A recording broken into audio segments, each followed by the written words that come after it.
बिस्मिल्लाहिर्रहमानिर्रहीम। बाज़ चीज़ें ऐसी नहीं होती जैसी नज़र आती हैं।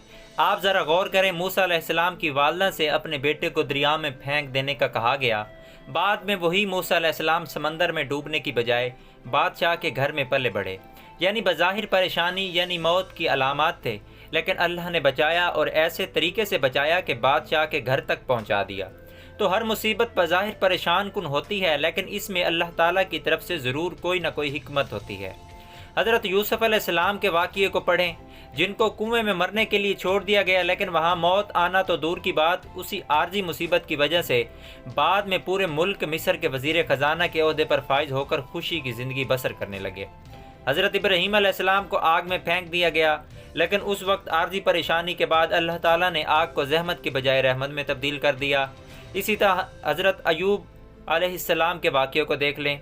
मकसद की बात यह है कि अल्लाह ताला ने हमेशा हमारे लिए अच्छा रखा है।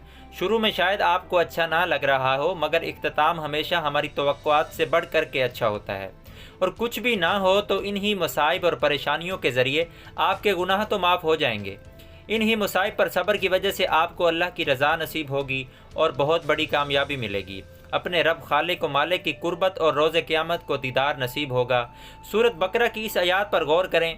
आप परेशान हैं या सख्त मुसीबत में गिरफ्तार हैं, आपको जिस चीज़ की ख्वाहिश थी और चाहत थी वो चीज़ नहीं मिली, या आप बीमारी में मुब्तला हैं, सेहतयाब नहीं हो रहे, आपकी औलाद नहीं, टेंशन में मुब्तला हैं, या आप रिज़्क़ की तंगी है, जो भी हालात हों, बस इसी एक आयत को सामने रख कर दिल को तसल्ली दें कि अल्लाह ताला मुझे क्या फरमा रहे हैं, जो कि उस आयत का तर्जमा कुछ यूँ है। और ऐन मुमकिन है कि तुम एक चीज़ को बुरा समझो हालांकि वो तुम्हारे हक़ में बेहतर हो, और ये भी मुमकिन है कि तुम एक चीज़ को पसंद करो हालांकि वो तुम्हारे हक़ में बुरी हो, और असल हकीकत तो अल्लाह ही जानता है और तुम नहीं जानते। दोस्तों, जो कुरान पाक ने फरमा दिया वही सच है, बस यकीन का होना लाजमी है। इस वजह से अगर आज आपको बहुत सी मुश्किलात का सामना करना पड़ रहा है तो अल्लाह पर यकीन रखिए, जल्दबाजी से कभी भी काम ना लें, मायूस कभी भी ना हो, और आने वाले कल की बेहतरी के लिए दुआ गो और पुरअज़म रहें। अल्लाह ताला कभी भी आपके सब्र और बर्दाश्त और अच्छे अखलाक को ज़ाया नहीं करेगा, और इसका इंतहाई अच्छा बदला ज़रूर मिलेगा। दोस्तों, इसको आगे लाजमी शेयर करें ताकि किसी मुसलमान भाई का भला हो सके। दोस्तों, ये सदका जारी है जो कि मरने के बाद भी कब्र में हमारे ज़रूर काम आएगी इंशाअल्लाह।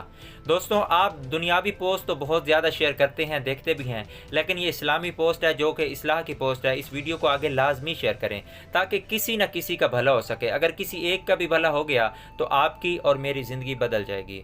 दोस्तों, मैं इस्लामी वीडियोज़ अपलोड करता हूँ, तो प्लीज़ थोड़ी सपोर्ट दिखाएँ, तो आपकी सपोर्ट से मुझे थोड़ी हिम्मत आएगी, मेरे अंदर कॉन्फिडेंस आएगा, जो कि मैं अच्छी से अच्छी वीडियोस अपलोड करूंगा। आपकी मोहब्बत का, आपकी सपोर्ट का बेहद शुक्रिया। चैनल को सब्सक्राइब कर लें, वीडियो को लाइक कर दें और वीडियो को शेयर करना ना भूलिएगा। अल्लाह हाफिज़।